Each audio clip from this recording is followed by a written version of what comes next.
April 21 രാജസ്ഥാനിലെ ബൻസ്വാരയിൽ നടത്തിയ നരേന്ദ്രമോദിയുടെ പ്രസംഗമാണല്ലോ ഏറ്റവും വലിയ വിവാദമായത്. ആ പ്രസംഗത്തെ സംബന്ധിച്ചാണല്ലോ പരാതി ഉണ്ടായത്. അതേ സംബന്ധിച്ചാണ് ഇപ്പോൾ ഒരു വിശദീകരണം കൊടുത്തിരിക്കുന്നത്.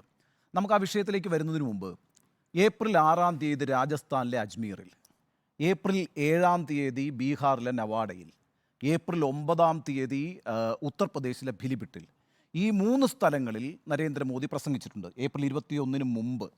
ഈ 3 സ്ഥലങ്ങളിലെയും തെരഞ്ഞെടുപ്പ് റാലിയിൽ നരേന്ദ്രമോദി പ്രസംഗിച്ചപ്പോൾ നരേന്ദ്രമോദി ജനങ്ങളോട് ആഹ്വാനം ചെയ്തത് ഞങ്ങളാണ് രാമക്ഷേത്രം നിർമ്മിച്ചത്, ഞങ്ങൾക്ക് നിങ്ങൾ വോട്ട് ചെയ്യണം എന്നാണ്. നമുക്കറിയാലോ, നമ്മുടെ തെരഞ്ഞെടുപ്പ് പ്രചരണത്തിൽ നമ്മുടെ പെരുമാറ്റച്ചട്ടം അനുസരിച്ച് മതചിഹ്നങ്ങളോ മതത്തിൻ്റെ പേരിൽ വോട്ട് ചോദിക്കാനോ ഒന്നും പാടില്ല എന്നിരിക്കെയാണ് ഒരു രാജ്യത്തിൻ്റെ പ്രധാനമന്ത്രി ഒരു സവിശേഷ സമുദായത്തിൻ്റെ ആരാധനാ വിഗ്രഹമായിട്ടുള്ള ശ്രീരാമൻ്റെ പേരിൽ വോട്ട് അഭ്യർത്ഥിച്ചിരിക്കുന്നത്. ഒരാക്ഷനും ഉണ്ടായിട്ടില്ല ഇലക്ഷൻ കമ്മീഷൻ്റെ ഭാഗത്തു നിന്ന്. ഏപ്രിൽ 20 മുമ്പിലും സംഭവിച്ച 3 കാര്യങ്ങളാണ് ഞാൻ ഈ ചൂണ്ടിക്കാണിച്ചത്. അങ്ങനെ അല്ലല്ലോ, ഇന്ത്യയിൽ ഒരു പ്രസിഡന്റ് ഉണ്ടല്ലോ. 1987 മഹാരാഷ്ട്ര നിയമസഭയിലേക്ക് നടന്ന ഒരു ഉപതെരഞ്ഞെടുപ്പിൽ രമേഷ് പ്രഭു എന്നൊരാളായിരുന്നു ശിവസേനയുടെ സ്ഥാനാർത്ഥി. അദ്ദേഹത്തിന് വേണ്ടി ബാൽ താക്കറെ വോട്ടഭ്യർത്ഥിച്ചത് ഇദ്ദേഹം ഒരു ഹിന്ദുവാണെന്നും നമ്മുടെ നാട്ടിലുള്ള എല്ലാ ഹിന്ദുക്കളും രമേഷ് പ്രഭുവിന് വോട്ട് ചെയ്യണം എന്നുമാണ്. അന്ന് 1987 രാജീവ് ഗാന്ധി അധികാരത്തിലിരിക്കുന്ന സമയമാണ്. പെരിശാസ്ത്രിയായിരുന്നു അന്ന് ഇലക്ഷൻ കമ്മീഷണർ ഓഫ് ഇന്ത്യ. അന്ന് അദ്ദേഹം സ്വമേധയാ ഒരു തീരുമാനമെടുത്തു. എന്താണ് ആ തീരുമാനം? 6 വർഷത്തേക്ക് ബാൽ താക്കറെയും രമേഷ് പ്രഭുവിനെയും അയോഗ്യരാക്കി എന്ന് പറഞ്ഞു കഴിഞ്ഞാൽ അവർക്ക് ഇലക്ഷനിൽ മത്സരിക്കാൻ കഴിയില്ല എന്ന് മാത്രമല്ല, ഇലക്ഷനിൽ വോട്ട് ചെയ്യാനും കഴിയില്ല. ആർക്കെതിരെയാണ് ഈ നടപടി? ബാൽ താക്കറെക്കെതിരെയാണ് നടപടി. മഹാരാഷ്ട്രയെ നിർത്തിക്കത്തിക്കാൻ കഴിയുന്ന നേതാവിനെതിരെയാണ് അന്ന് പെരിശാസ്ത്രി എന്ന് പറയുന്ന ചീഫ് ഇലക്ഷൻ കമ്മീഷണർ നടപടിയെടുത്തത്. അങ്ങനെ ഒരു പ്രസിഡന്റ് നമ്മുടെ രാജ്യത്തുണ്ടായിട്ടുണ്ട്. ഒരു മതത്തിൻ്റെ പേരിൽ, ഒരു ദൈവത്തിൻ്റെ പേരിൽ, ഒരു സമുദായത്തിൻ്റെ പേരിൽ വോട്ട് ചോദിച്ചതിന് ഈ രാജ്യത്തെ ഏറ്റവും പ്രമുഖനായ ഒരു നേതാവിനെയാണ് ഡീബാർ ചെയ്തത്. അപ്പോൾ ഇവിടെ ഈ ഏപ്രിൽ 6, ഏപ്രിൽ 7, ഏപ്രിൽ 9 എന്നീ 3 ദിവസങ്ങളിൽ നരേന്ദ്രമോദി രാമൻ്റെ പേരിൽ വോട്ട് ചോദിച്ചിട്ട് ഒരു നടപടിയും ഉണ്ടായില്ല, ഒരു ഇടപെടലും ഇലക്ഷൻ കമ്മീഷൻ ഇല്ല. പിന്നെയാണല്ലോ ഏപ്രിൽ 21 ബൻസ്വാരയിൽ ഈ പ്രസംഗം നടത്തുന്നത്. ഈ പ്രസംഗത്തിൻ്റെ മറുപടി എന്ന് പറയുന്നത് അത് പ്രതീകാത്മകമായിട്ട് സംസാരിച്ചു എന്നാണ് JP നഡ്ഡ നൽകിയിരിക്കുന്ന മറുപടി.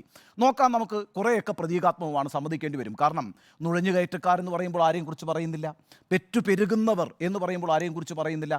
പക്ഷേ ആ പ്രസംഗം അവിടെ അവസാനിച്ചില്ലല്ലോ. അതിനുശേഷം മുന്നോട്ട് പോയ നരേന്ദ്രമോദി പറഞ്ഞത് എന്താണ്?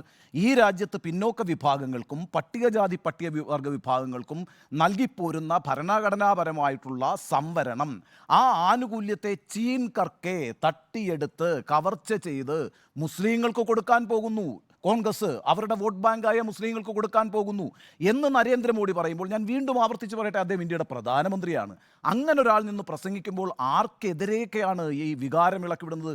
മുസ്ലിം സമുദായത്തിനെതിരെ വികാരം ഇളക്കിവിടുന്നു എന്ന് മാത്രമല്ലല്ലോ, മതസ്പർദ്ധ ഉണ്ടാക്കുകയല്ലേ. കൃത്യമായി പിന്നോക്ക വിഭാഗങ്ങളും ദളിതരും മുസ്ലിങ്ങളെ ശത്രുക്കളായി കണ്ടോളൂ, നിങ്ങളുടെ അവകാശങ്ങളെല്ലാം കവർ ചെയ്യാൻ പോകുന്നവരാണ് അവരെ പിന്തുണയ്ക്കുന്നവരും അവർക്ക് വേണ്ടി പണിയെടുക്കുന്നവരുമാണ് കോൺഗ്രസ് എന്ന് പറഞ്ഞിട്ട് കൃത്യമായൊരു മതവിദ്വേഷം അവിടെ ഉണ്ടാക്കുന്ന ഒരു പ്രസംഗമാണ് നരേന്ദ്രമോദി നടത്തിയത്. എന്നിട്ട് ഏപ്രിൽ 21 ഈ പ്രസംഗം വിവാദമായപ്പോൾ നമ്മൾ അടക്കമുള്ളവർ ചർച്ച ചെയ്തു, രാജ്യത്തെ മൊത്തം മാധ്യമങ്ങൾ ചർച്ച ചെയ്തു. അന്ന് വൈകുന്നേരം തന്നെ കോൺഗ്രസും CPIM-ലും പോയിട്ട് പരാതി കൊടുത്തു ഇലക്ഷൻ കമ്മീഷന്. എത്ര ദിവസം അതിൻ്റെ മുകളിൽ ഇലക്ഷൻ കമ്മീഷൻ അടയിരുന്നതെന്നറിയാമോ? 4 ദിവസം. ഈ രാജ്യത്തെ ഏറ്റവും വലിയ വിവാദ വിഷയമായി നരേന്ദ്രമോദിയുടെ പ്രസംഗം നടന്നുകൊണ്ടിരിക്കുമ്പോൾ, അതേ സംബന്ധിച്ച് ചർച്ച നടന്നുകൊണ്ടിരിക്കുമ്പോൾ നിശബ്ദമായിരുന്നു ഈ ഇലക്ഷൻ കമ്മീഷൻ. 4 ദിവസം കഴിഞ്ഞ് ഏപ്രിൽ 25 ഒരു നോട്ടീസ് അയച്ചത്. ആർക്കാണ് അയച്ചത്? അത് JP നഡ്ഡയ്ക്കാണ് അയച്ചത്. വളരെ വിചിത്രമാണ് ഈ കാര്യം. എന്ന് പറഞ്ഞാൽ, ഞാനിപ്പോൾ ഒരാളെ പോയി കൊന്നു കഴിഞ്ഞാലുണ്ടല്ലോ, എനിക്കൊരു ശിക്ഷയും ഉണ്ടാവില്ല, മറിച്ച് എനിക്ക് ജന്മം നൽകിയ അമ്മയെ ശിക്ഷിക്കും.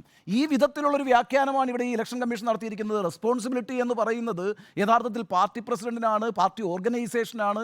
ഈ സ്റ്റാർ ക്യാമ്പയിനേഴ്സൊക്കെ പോയിട്ട് പലതരത്തിലുള്ള പ്രചാരണങ്ങൾ നടത്തും, നിങ്ങളാണ് അവരെ നിയന്ത്രിക്കേണ്ടത് എന്ന് പറഞ്ഞുകൊണ്ടൊരു ഒഴികഴിവ് വെച്ച് അയച്ചിരിക്കുന്നത് ആർക്കാണ്? JP നഡ്ഡയ്ക്കാണ്. ഏപ്രിൽ 25 ഉണ്ടല്ലോ, മനോഹരമായൊരു ബാലൻസിങ് ആക്ട് നടത്തിയിട്ടുണ്ട് ഈ പറയുന്ന ഇലക്ഷൻ കമ്മീഷൻ. നരേന്ദ്രമോദിയുമായി ബന്ധപ്പെട്ട പരാതി വന്നപ്പോൾ നരേന്ദ്രമോദിക്കൊരു ഷോക്കോസ് നോട്ടീസ് അയച്ചു. ഒപ്പം തന്നെ രാഹുൽ ഗാന്ധിക്കെതിരെയും ഈ മല്ലികാർജ്ജുൻ ഖാർഗെക്കെതിരെയും അതേ ദിവസം തന്നെ ഷോക്കോസ് നോട്ടീസ് അയച്ചിട്ടുണ്ട്. വാർത്തയാവുമ്പോൾ എല്ലാം ഒരുമിച്ച് വരണമല്ലോ, അത് ഉറപ്പാക്കിയിട്ടുണ്ട് ഇലക്ഷൻ കമ്മീഷൻ. എന്തിനായിരുന്നു ഈ ഖാർഗെക്കെതിരായിട്ട് നോട്ടീസ് അയച്ചത്? എന്താ പരാതി എന്നറിയാവോ? ഈ പറയുന്ന BJPയും NDAയും വീണ്ടും അധികാരത്തിൽ വന്നു കഴിഞ്ഞാൽ ഭരണഘടന മാറ്റി എഴുതുമെന്ന് ഖാർഗെ പ്രസംഗിച്ചു. ഇതാണ് ഖാർഗെക്കെതിരായിട്ടുള്ള ആരോപണം എന്ന് പറയുന്നത്. അതാണ് BJP എഴുതി കൊടുത്തിരിക്കുന്ന പരാതി. ഇത് ആദ്യം പ്രസംഗിച്ചത് ആരാണെന്നേ? ആനന്ദ് കുമാർ ഹെഗ്ഡെ എന്ന് പറയുന്ന BJP-യുടെ MP ആയിരുന്ന ആളാണ് കർണാടകത്തിൽ ഈ പ്രസംഗം നടത്തിയത്. ആ പ്രസംഗം ഉദ്ധരിച്ചുകൊണ്ടാണ് മല്ലികാർജ്ജുൻ ഖാർഗെ ഈ പ്രസംഗം നടത്തിയിട്ടുള്ളത്. അതേപോലെ തന്നെ രാഹുൽ ഗാന്ധി, എന്താണ് രാഹുൽ ഗാന്ധിക്കെതിരായിട്ടുള്ള പരാതി എന്നറിയാവോ? നരേന്ദ്രമോദിക്കെതിരായിട്ട് ഫോൾസ് അലിഗേഷൻസ് ഉണ്ടാക്കുന്നു എന്നുള്ളതാണ്. അതായത് ഒരു രാജ്യത്തെ പ്രധാനമന്ത്രിക്കെതിരായിട്ട് ആരോപണങ്ങൾ ഉന്നയിച്ചുകൊണ്ടിരിക്കുന്നു. ഇതൊരു തിരഞ്ഞെടുപ്പാണ്. ഇവിടെ മതവിദ്വേഷമോ അല്ലെങ്കിൽ മതസ്പർദ്ധയോ ഒന്നും ഉണ്ടാക്കാനല്ല രാഹുൽ ഗാന്ധി ശ്രമിച്ചത്. സ്വാഭാവികമല്ലേ ഈ രാജ്യത്തിൻ്റെ നേതൃത്വത്തിലിരിക്കുന്ന പ്രധാനമന്ത്രിക്കെതിരെ ഒരു തെരഞ്ഞെടുപ്പിൽ ആരോപണങ്ങൾ ഉന്നയിക്കും എന്നുള്ളത്? അതിന് ഈ പറയുന്ന BJP കൊടുത്ത പരാതിയിൽ പറഞ്ഞിരിക്കുന്നത് എന്താണെന്നറിയോ രാഹുൽ ഗാന്ധിയെക്കുറിച്ച്? He's a pathological liar. അങ്ങനെയാണ് പറഞ്ഞിരിക്കുന്നത്. Pathological liar, habitual offender. ഒരു രാജ്യത്ത് ജനാധിപത്യപരമായ ഒരു തെരഞ്ഞെടുപ്പ് പ്രക്രിയ നടക്കുമ്പോൾ ഈ രാജ്യം ഭരിക്കുന്ന ഒരു പാർട്ടിയുടെ പ്രസിഡന്റ് കൊടുത്തിരിക്കുന്ന പരാതിയിൽ ഈ രാജ്യത്തെ പ്രതിപക്ഷത്തിൻ്റെ ഏറ്റവും പ്രധാനപ്പെട്ട മുഖത്തെ വിളിച്ചിരിക്കുന്നത്, അതും ഇലക്ഷൻ കമ്മീഷനിൽ കൊടുക്കുന്ന പരാതിയാണ്. അവിടെ പറഞ്ഞിരിക്കുന്ന പാത്തോളജിക്കൽ ലയർ എന്നും ഹാബിച്വൽ ഒഫൻഡർ എന്നും ഒക്കെയാണ്. ഈ രീതിയിലാണ് നോട്ടീസ് കൊടുത്തത്. ഈ 2 നോട്ടീസുകളുടെയും പേരിൽ ഇമ്മീഡിയറ്റ് ആയിട്ടുള്ള ആക്ഷൻ ഉണ്ടായി. അതായത് നരേന്ദ്രമോദിക്ക് പകരം JP നഡ്ഡയ്ക്ക് അയക്കുമ്പോൾ ഇപ്പുറത്തെ ബാലൻസിങ് ആക്ട് ആണ്. വളരെ കൃത്യമായിട്ട് ഖാർഗെയ്ക്കും അതേപോലെ തന്നെ രാഹുൽ ഗാന്ധിക്കും കൂടി നോട്ടീസ് കൊടുത്ത് അത് വളരെ നന്നായിട്ട് അങ്ങ് ബാലൻസ് ചെയ്തു. നമ്മളിവിടെ നോക്കേണ്ട ഒരു പ്രധാനപ്പെട്ട കാര്യം, ആർക്കൊക്കെ എതിരെയാണ് ഇലക്ഷൻ കമ്മീഷൻ ഈ തെരഞ്ഞെടുപ്പിൽ നടപടികൾ സ്വീകരിച്ചിട്ടുള്ളത്? എല്ലാ ആക്ഷൻസും വന്നിട്ടുള്ളത് പ്രതിപക്ഷ നേതാക്കൾക്കെതിരെയാണ്. ഏപ്രിൽ 16-ാം തീയതി രൺദീപ് സിംഗ് സുർജേവാല ഹരിയാനയിൽ ഒരു പ്രസംഗം നടത്തുമ്പോൾ ഹേമമാലിനിക്കെതിരായിട്ട് സംസാരിക്കുന്നു. അങ്ങനെ ഒരു സ്ത്രീ അപമാനിച്ചിട്ടുണ്ടെങ്കിൽ കേസെടുക്കണമെന്നുള്ള പക്ഷക്കാരൻ തന്നെയാണ് ഞാൻ. പക്ഷേ അത് വളരെ ഇമ്മീഡിയറ്റ് ആയിട്ട് ഇലക്ഷൻ കമ്മീഷൻ ഇടപെടുന്നു. 48 മണിക്കൂറേക്ക് സുർജേവാലയെ സെൻസർ ചെയ്തു ഈ ഇലക്ഷൻ കമ്മീഷൻ. അവിടെ തീർന്നിട്ടില്ല. സുപ്രിയ ഷിറിൻ്റെ കോൺഗ്രസിൻ്റെ വക്താവാണ്, കങ്കണ റണൌട്ടിനെതിരായിട്ട് ഒരു പോസ്റ്റ് ഇട്ടു, സോഷ്യൽ മീഡിയയിൽ ഒരു പോസ്റ്റ് ഇട്ടു. പിൻവലിക്കേണ്ടി വന്നു. വളരെ പെട്ടെന്ന് ഇടപെട്ടു ഇലക്ഷൻ കമ്മീഷൻ. അവിടെയും കഴിഞ്ഞില്ല. അതീഷി മർലേന ആം ആദ്മി പാർട്ടിയുടെ നേതാവാണ്, ഡൽഹി മന്ത്രിയാണ്. ഈ അരവിന്ദ് കെജ്രിവാൾ അകത്തായതിനു ശേഷം ആം ആദ്മി പാർട്ടിയുടെ ആസ്ഥാനത്തിരുന്നുകൊണ്ട് അതിഷി നടത്തിയ വാർത്താ സമ്മേളനത്തിൽ അതിഷി പറയുന്നു, ഞങ്ങളിൽ പലരെയും ഈ പറയുന്ന BJP പിടിച്ചെടുക്കാൻ ശ്രമിക്കുന്നു, ഞങ്ങളുടെ MLA-മാരെ പിടിച്ചെടുക്കാൻ ശ്രമിക്കുന്നു. വസ്തുതയല്ലേ? അവരാ വസ്തുത വിളിച്ചു പറഞ്ഞു. അപ്പം തന്നെ ഇലക്ഷൻ കമ്മീഷൻ കയറി ഇടപെട്ടു BJP-യുടെ പരാതിയിൽ. ഈ രീതിയിൽ പ്രതിപക്ഷത്തിനെതിരെ വളരെ കൃത്യമായ നടപടികൾ എടുക്കാനായിട്ടുള്ള എല്ലാ നീക്കങ്ങളും ഇലക്ഷൻ കമ്മീഷൻ നടത്തുമ്പോൾ ഇവിടെ വളരെ നിശബ്ദമായിട്ടിരിക്കുന്നു എന്നുള്ളതാണ്. മാത്രമല്ല, ഏപ്രിൽ 25-ാം തീയതി ഷോക്കോസ് നോട്ടീസ് കൊടുത്തിട്ട് എന്നാ പറഞ്ഞത് മറുപടി തരണമെന്ന് പറഞ്ഞത്? ഏപ്രിൽ 29-ാം തീയതി രാവിലെ 11 മണിക്ക് ഉള്ളിൽ ഇത് തരണമെന്ന് പറഞ്ഞു, മറുപടി തരണമെന്ന് പറഞ്ഞു. എന്നാ മറുപടി കൊടുത്തത്? ഇന്നലെയാണ് മറുപടി കൊടുത്തത്. ഇന്നലത്തെ തീയതി എത്രയാ? ഏപ്രിൽ 13 അല്ലേ? ഏപ്രിൽ 13-നാണ് മറുപടി കൊടുത്തത്. മെയ് 13-നാണ് മറുപടി കൊടുത്തിരിക്കുന്നത്. എത്ര ദിവസം ഇത് കൊടുത്ത് കൂടുതൽ സമയം ആവശ്യപ്പെട്ടു. ഈ കൂടുതൽ സമയം ആവശ്യപ്പെട്ട സമയത്ത് നരേന്ദ്രമോദി മിണ്ടായിരുന്നിട്ടുണ്ടോ? നരേന്ദ്രമോദി മെയ് 1-ാം തീയതി ഹൈദരാബാദിൽ പ്രസംഗിക്കുന്നു. അതുപോലെ മെയ് 6-ാം തീയതി അദ്ദേഹം മധ്യപ്രദേശിലെ ധറിൽ പ്രസംഗിക്കുന്നു. ഈ രണ്ടിടത്തെയും പ്രസംഗം എന്താണെന്ന് അറിയാവോ? പ്രസംഗം എന്ന് പറയുന്നത്, ഞാൻ ജീവിച്ചിരിക്കുന്നിടത്തോളം കാലം മുസ്ലിങ്ങൾക്ക് റിസർവേഷൻ കൊടുക്കില്ല എന്നാണ്. അതായത് ഈ പറയുന്ന ഏപ്രിൽ 21-ാം തീയതി നടത്തിയ കടുത്ത വിദ്വേഷ പ്രസംഗത്തിന് ശേഷം ഇലക്ഷൻ കമ്മീഷൻ ഒരു നോട്ടീസ് അയച്ച് അതിൻ്റെ വിസ്തീർണം ആവശ്യപ്പെട്ടിരിക്കുമ്പോൾ അതിന് മറുപടി കൊടുക്കാതെ അതേ വാദമുഖങ്ങൾ നരേന്ദ്രമോദി ആവർത്തിക്കുന്നു എന്നുള്ളതാണ്. അത് മെയ് 1-ാം തീയതി പറഞ്ഞിട്ടുണ്ട്. അത് ഹൈദരാബാദിലാണ് പറഞ്ഞിരിക്കുന്നത്. നമുക്കറിയാലോ ഏറ്റവും കൂടുതൽ മുസ്ലിം പോപ്പുലേഷൻ ഉള്ള സ്ഥലമാണ് ഹൈദരാബാദ് എന്ന് പറഞ്ഞത്. അവിടെ ഒവൈസിയാണ് ജയിച്ചു വരിക. അവിടെ പോയി നിന്നിട്ടാണ് ഈ പ്രസംഗം നടത്തിയിട്ടുള്ളത്. അതേപോലെ തന്നെ മധ്യപ്രദേശിലെ ധറിലും പ്രസംഗിച്ചു, ഞാൻ ജീവിച്ചിരിക്കുന്നിടത്തോളം കാലം മുസ്ലിങ്ങൾക്ക് റിസർവേഷൻ നൽകില്ല. അങ്ങനെ പറയുമ്പോൾ ആരെയാണ് പ്രീതിപ്പെടുത്തുന്നത്? ഇതൊക്കെ ഒരു clear violation of model code of conduct ആണ്. ഇവിടെയൊക്കെ കൃത്യമായ നടപടി വേണം. അതാണ് ഉന്നതമായ ജനാധിപത്യം എന്ന് പറയുന്നത്. നിങ്ങളുടെ പ്രധാനമന്ത്രിക്ക് എന്തും വിളിച്ചു പറയാനുള്ള യാതൊരു അവകാശവുമില്ല. ഈ തെരഞ്ഞെടുപ്പിൽ ഒരു മത്സരാർത്ഥിയെയും ഒരു വോട്ടർക്കുമുള്ള അതേ അവകാശമേ ഉള്ളൂ എല്ലാവർക്കും. അപ്പോൾ ആ അർത്ഥത്തിലൊക്കെ ഇലക്ഷൻ കമ്മീഷൻ ഇങ്ങനെ വിട്ടുവീഴ്ച ചെയ്തുകൊണ്ടിരിക്കുന്നു. ഇനി ചോദ്യത്തിൻ്റെ മറുപടി പറയണമല്ലോ. യാതൊരു വിധത്തിലുള്ള നടപടിയും ഉണ്ടാകാൻ പോകുന്നില്ല. അതിൻ്റെ ഏറ്റവും നല്ല ഉദാഹരണം കൂടി പറഞ്ഞ് ഞാനത് അവസാനിപ്പിക്കാം. 2019 3 സ്ഥലങ്ങളിൽ നരേന്ദ്രമോദി പ്രസംഗിച്ചു. മഹാരാഷ്ട്രയിലെ ലാത്തൂരിൽ പ്രസംഗിച്ചു, തമിഴ്നാട്ടിലെ കോയമ്പത്തൂരിൽ പ്രസംഗിച്ചു, അതേപോലെ തന്നെ കർണാടകത്തിലെ ചിത്രദുർഗയിൽ പ്രസംഗിച്ചു. ഈ 3 പ്രസംഗങ്ങളുമാണ് അക്കാലത്ത് ഏറ്റവും വിവാദമായ പ്രസംഗം. ആ പ്രസംഗം എന്താണ്? ബാലാക്കോട്ടും പുൽവാമയും ഉയർത്തിപ്പിടിച്ചുകൊണ്ട് വോട്ട് ചോദിച്ചു എന്നുള്ളതാണ്. നോക്കൂ, ഇന്ത്യൻ സൈനികർ പുൽവാമയിൽ മരിച്ചു വീണിരിക്കുന്നു. പുതിയ വോട്ടർമാരോടാണ് അദ്ദേഹത്തിൻ്റെ ആഹ്വാനം എന്ന് പറയുന്നത്. നിങ്ങൾ പുതിയ വോട്ടർമാരാണ്, നിങ്ങൾ ഈ പുൽവാമയിൽ രക്തസാക്ഷികളായ വീരമൃത്യു വരിച്ച ജവാന്മാർക്ക് വേണ്ടി നിങ്ങളുടെ വോട്ട് ഡെഡിക്കേറ്റ് ചെയ്യണം എന്നാണ് അദ്ദേഹം ആവശ്യപ്പെട്ടത്. അതിവിടെ തീർന്നില്ല. ബാലക്കോട്ട് പോയി ആക്രമിച്ച സൈനികർക്ക് വേണ്ടി വോട്ട് ചെയ്യണം എന്നാണ് ആരോപിച്ചത്. ഇവിടെ നമുക്ക് ഒരു കാര്യം വളരെ ശ്രദ്ധിക്കേണ്ടത് എന്താണെന്ന് വെച്ചാൽ, ദൈവങ്ങളുടെ പേരിൽ, മതത്തിൻ്റെ പേരിൽ, സമുദായത്തിൻ്റെ പേരിൽ ഒക്കെ തന്നെയും ആളുകൾ വോട്ട് ചോദിക്കുന്ന ഒരു സമ്പ്രദായമൊക്കെ ഉണ്ട്. അതിനേക്കാൾ വളരെ സെൻസിറ്റീവായൊരു കാര്യമാണ് സേനയുടെ പേരിൽ, വീരമൃത്യു വരിച്ചവരുടെ പേരിൽ വോട്ട് ചോദിക്കുക എന്ന് പറയുന്നത്. കാരണം സേന എന്ന് പറയുന്നത് രാജ്യത്തിൻ്റെ സ്വത്താണ്. അതൊരു സർക്കാരിൻ്റെ പോലും സ്വത്തല്ല. രാജ്യത്തിൻ്റെ മൊത്തം സംരക്ഷകർ നിഷ്പക്ഷകരാണ്, അതൊരു പാർട്ടിയുടെ സ്വത്തുമല്ല.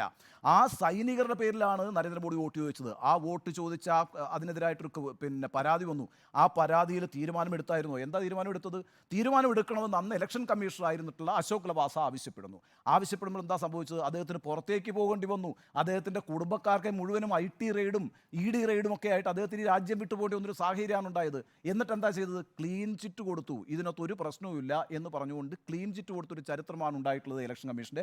അതുകൊണ്ട് ഇക്കാര്യത്തിലും ഒരു നടപടിയും ഉണ്ടാകാൻ പോകുന്നില്ല. നോക്കൂ, നമ്മുടെ രാജ്യത്തെ ഭരണഘടനാ സ്ഥാപനങ്ങളിൽ ഏറ്റവും സ്വാതന്ത്ര്യമുള്ള സ്ഥാപനം എന്ന് പറയുന്നത് ഇലക്ഷൻ കമ്മീഷനാണ്. മറ്റേത് ഭരണഘടനാ സ്ഥാപനവും നിങ്ങൾ എടുത്തു നോക്കൂ. നീതി ആയോഗ് ഒരു ഭരണഘടനാ സ്ഥാപനമാണ്, ഫിനാൻസ് കമ്മീഷൻ ഒരു ഭരണഘടനാ സ്ഥാപനമാണ്, സുപ്രീം കോടതി അല്ലെങ്കിൽ മറ്റു കോടതികൾ ഭരണഘടനാ സ്ഥാപനമാണ്. പക്ഷേ ഈ സ്ഥാപനങ്ങളെല്ലാം സർക്കാരുമായി നിരന്തരം ബന്ധപ്പെട്ടുകൊണ്ടിരിക്കുന്ന, സർക്കാരാണ് പലപ്പോഴും അതിൻ്റെ നിയമങ്ങളും ന്യായങ്ങളും അലോക്കേഷൻസും ഒക്കെ തീരുമാനിക്കുന്നത്. അതുകൊണ്ട് സർക്കാരുമായി ബന്ധപ്പെട്ട ഈ ഭരണഘടനാ സ്ഥാപനങ്ങൾക്കൊക്കെ പ്രവർത്തിക്കാൻ പറ്റുള്ളൂ. ഇലക്ഷൻ കമ്മീഷനാണ് ഈ രാജ്യത്തെ ഏറ്റവും സ്വതന്ത്രമായ ഒരു ഭരണഘടനാ സ്ഥാപനം. അവർക്ക് വേറെ ഒരു പണിയില്ല. അവർക്ക് കൃത്യമായിട്ട് ഈ തെരഞ്ഞെടുപ്പ് സുതാര്യമായി നിഷ്പക്ഷമായി നടത്തുക എന്നുള്ളത് മാത്രമാണ്. അതുകൊണ്ട് ഒരു ഒബ്ലിഗേഷൻ്റെയും ആവശ്യമില്ലാത്ത ഒരു ഭരണഘടനാ സ്ഥാപനമാണ് ഇലക്ഷൻ കമ്മീഷൻ എന്ന് പറയുന്നത്.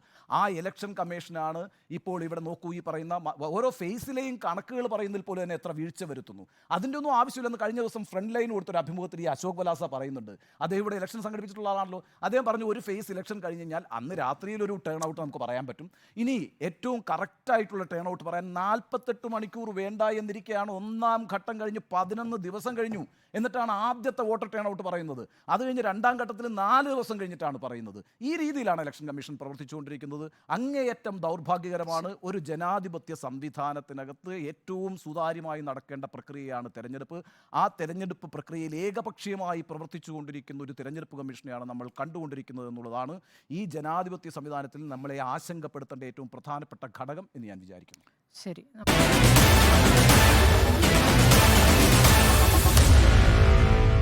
Meet the editors.